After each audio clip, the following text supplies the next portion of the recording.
Hi everyone, I'm Abigail, this is James, and welcome to another Two Kids interview. We are joined today by Newbery honor author Marion Dane Bauer. Miss Bauer has written over 100 books, ranging from board books to young adult.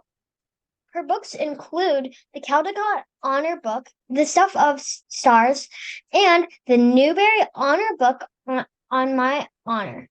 And next week, Miss Bauer has another book coming out, We the Curious Ones. Thank you so much for being with us today. You're very welcome. It's a pleasure to talk to both of you. With your book coming out next week, We the Curious Ones. It is written in poetry. Can you tell us a little more about the book? I will be glad to. It's a picture book, and it's about the tension between science and story.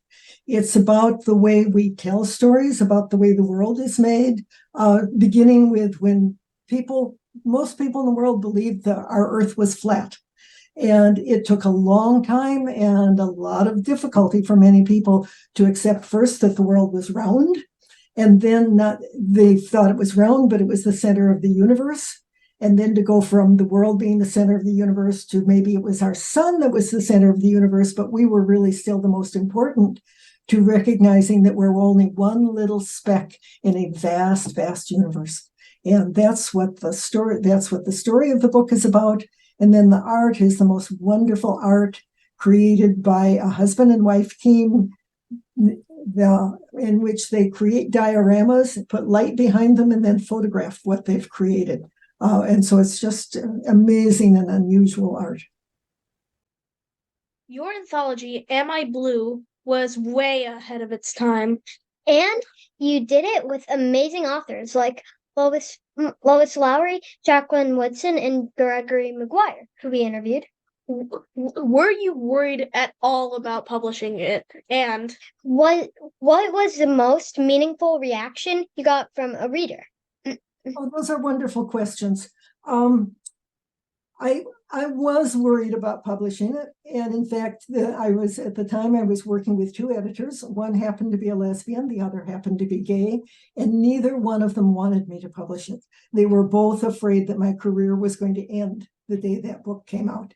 And at the time, I was known as a writer for writing about difficult topics, for being honest about things that other adults weren't always honest about with kids. And I decided here I was on this topic that young people were dying literally because they didn't know they could be gay or lesbian and live a viable, happy life. And I needed to be open. If I was going to be open, I had to be open about that. And so I decided to go ahead.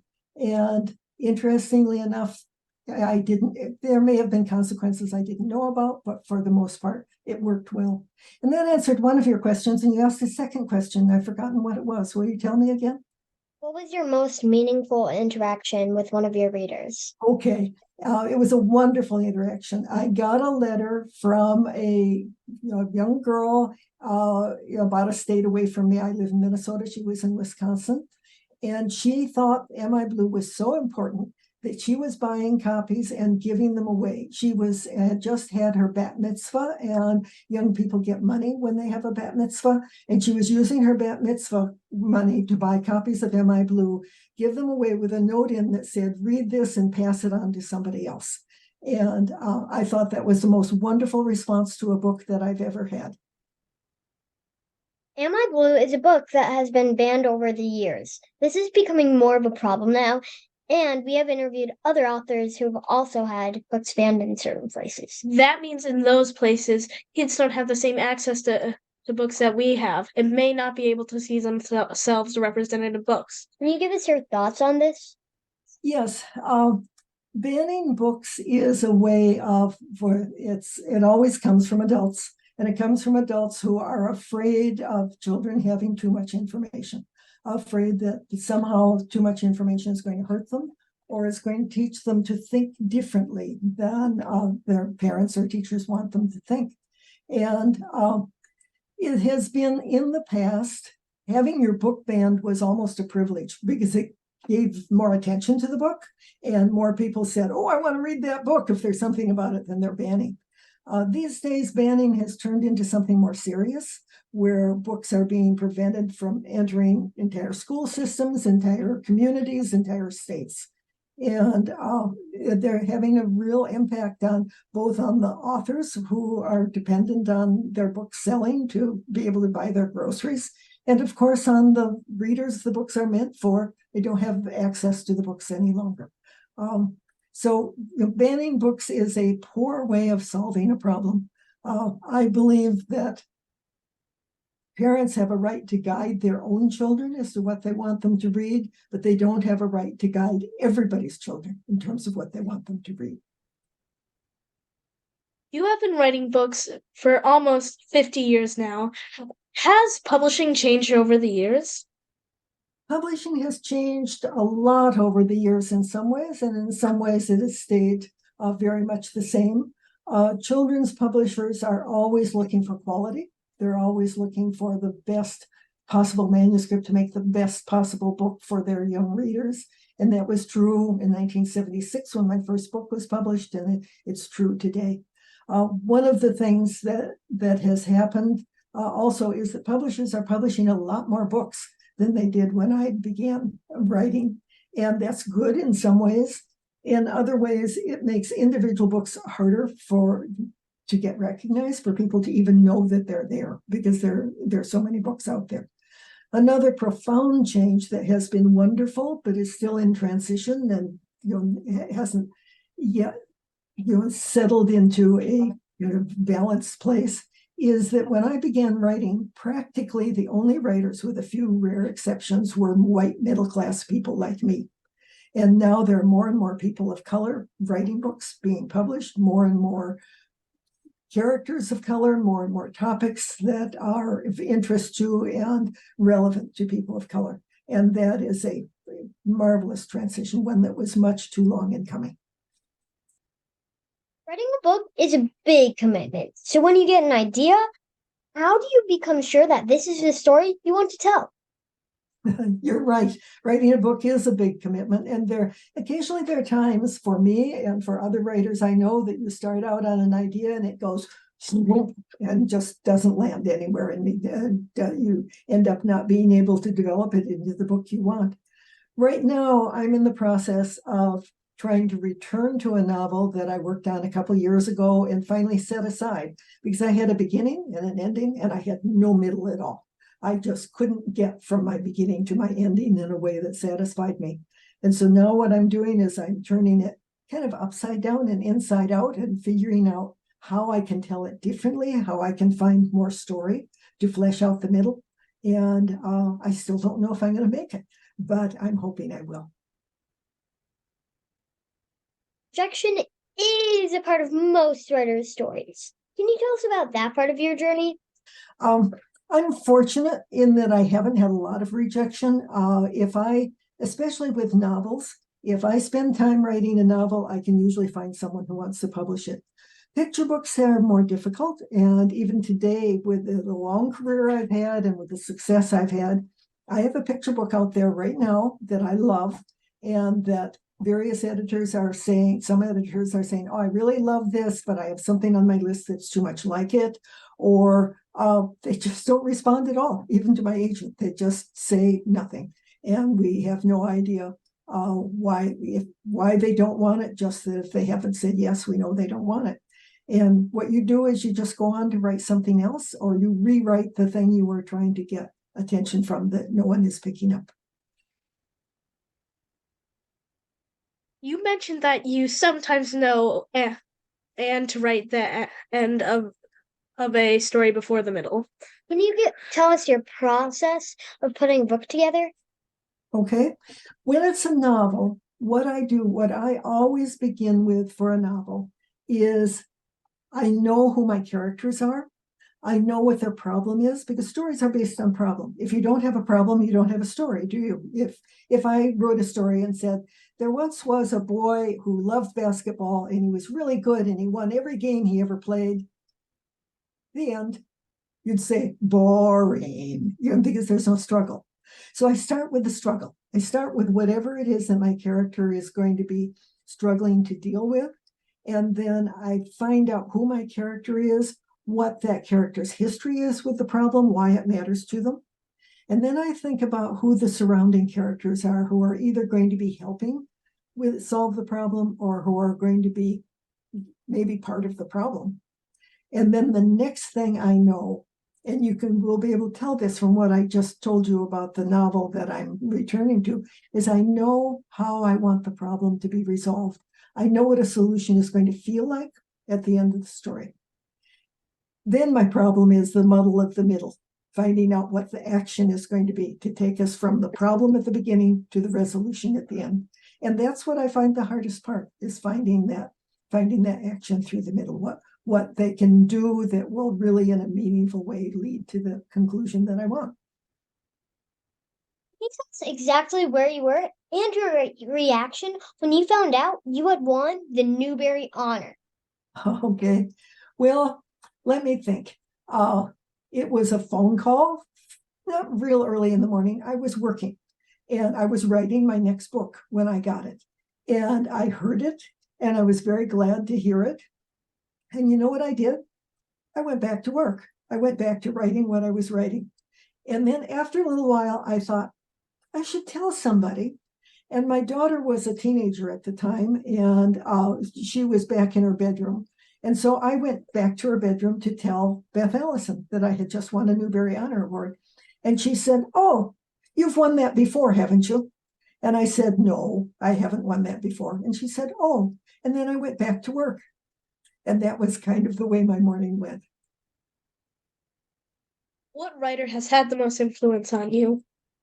Say that again, please. Oh, what writer has had the most influence on you? Oh, no, good question. You know, there have been so many that I have a hard time defining one. I move from time to time to different people. Madeleine L'Engle, who wrote A Wrinkle in Time, was a kind of long distance friend who encouraged me very early in my career. These days, in the novel I'm working on, there's an element of magic in it, and I haven't done a lot with magic. And so I've been looking at David Allman's work because it's a very realistic story with this strong core of magic in it, looking for someone else who writes that way.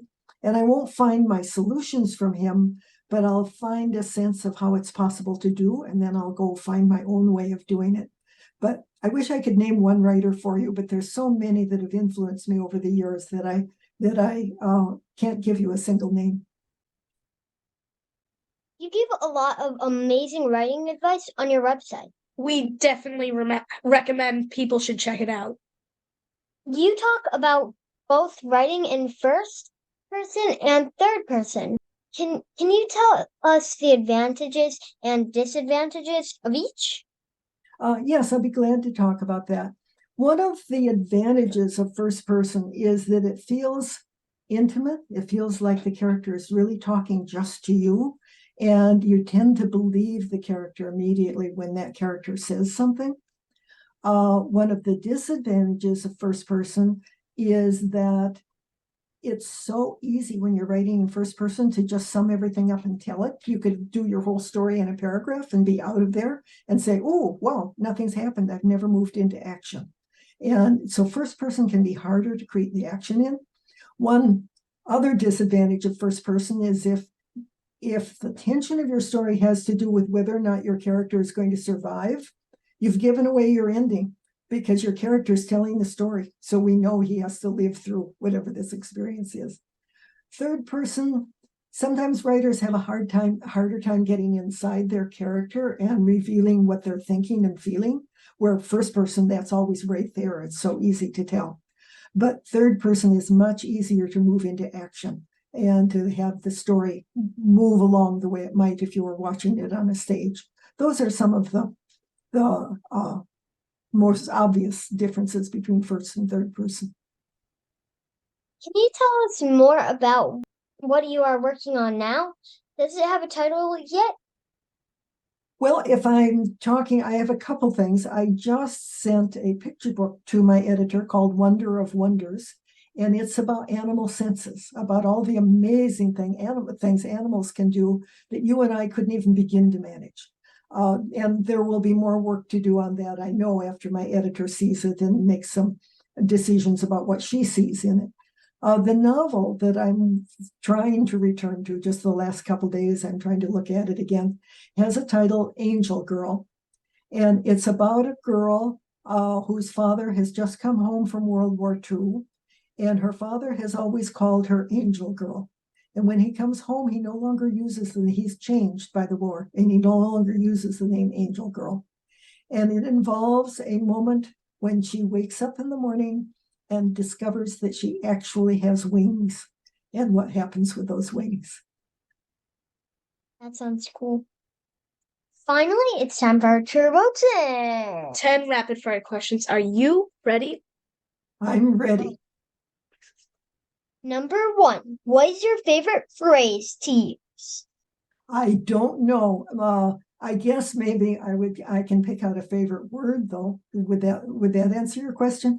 I use the word and a lot. I start sentences with and I find myself going back through and taking that and out and taking it out, but I still have a lot of sentences that begin with and because I love the way it just makes an immediate connection to the sentence before.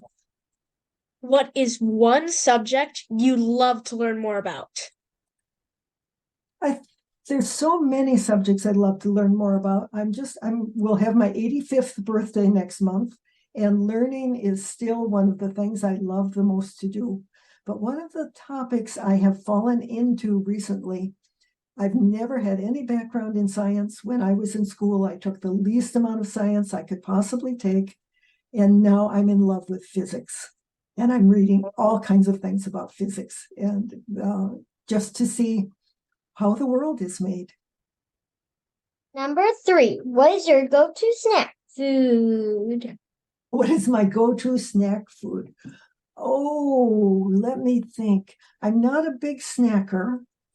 I think maybe a cup of cocoa is my favorite. Number 4, what was your favorite book growing up?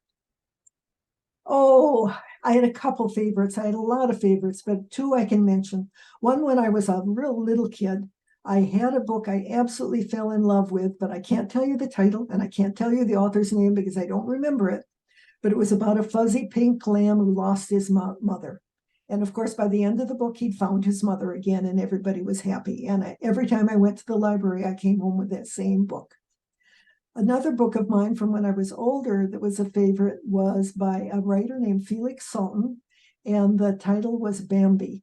Now, maybe, I don't know if the movie Bambi is still around, whether you kids have seen it. That's based on that novel. And I read that novel as fast as I could. I just was so fascinated by it. And when I got to the last page, I almost cried because the book was over and I wanted it to go on and on and on. And it was because of my love of Bambi that I eventually, years and years and years later, wrote a novel called Runt, which is a story of a wolf pup. Bambi, of course, is a story of the deer. And it was because of my love of Bambi that I wrote that book. Number 5, if you could teleport somewhere right now, where would you go? You know what? I'm going to disappoint you. If I could teleport somewhere, I wouldn't go very far. I would teleport just one state away where I have 3 grandsons I haven't seen for some time, and I'd spend some time visiting them. Number 6, if you could have one superpower, what would it be? To be able to sleep at night anytime I wanted to and as long as I wanted to. That doesn't feel like a superpower to you at your age, but at my age it does. Number 7, what was your favorite cartoon as a kid? Cartoon. Oh, I used to get, we didn't have television when I was a kid. We would see there would be cartoons in the movie theater. When you went to a movie theater, there would be a short section of cartoons there. But my parents ordered for my brother and me, we had a subscription that came once a month of Donald Duck comic books. And I loved Donald Duck comic books. Number 8. What is your favorite rainy day activity? My favorite rainy day activity is watching the rain and writing. Or reading, either one. Number 9. If you could have any 3 dinner guests, who would they be? I've just been having a nice email correspondence with Lois Lowry. Do you know Lois Lowry's work? She would be one of the dinner guests. I haven't seen her for many years. It would be lovely to see her again. So I need to choose 2 others. This is, well, maybe for my other 2 dinner guests, I would take some people that they're wonderful writers I used to teach with at Vermont College of Fine Arts. I'll say Uma Krishnaswamy and Susan Fletcher.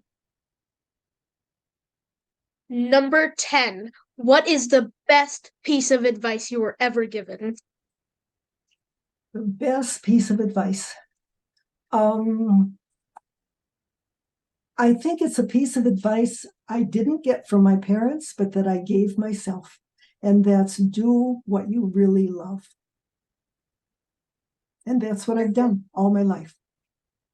You were awesome. Thank you so much for doing that. And thank you so much for spending this time with us. We can't wait to read your future books. Thank you so much. You're good interviewers.